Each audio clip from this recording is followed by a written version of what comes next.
বাংলাদেশি এক পাচারকারীকে এনডিপিএস মামলা রুজু করে বারাসাত আদালতে পাঠালো স্বরূপনগর থানার পুলিশ।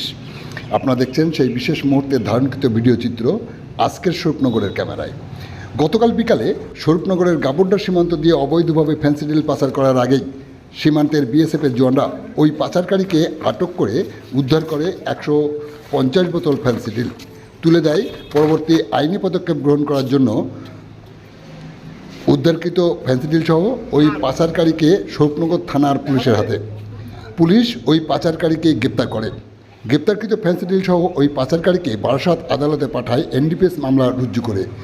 পুলিশ সূত্রে জানা যায় ওই পাচারকারী ব্যক্তির নাম মোহাম্মদ আব্দুল হালিম সর্দার। তার বাড়ি সে দেশের সাতক্ষীরা জেলায়। যে ছবি দেখছেন আপনারা আজকের স্বরূপনগরের ক্যামেরায়। আমাদের সাথে থাকুন আর পরবর্তী আপডেট পেতে চ্যানেলটি সাবস্ক্রাইব করে পাশে থাকুন।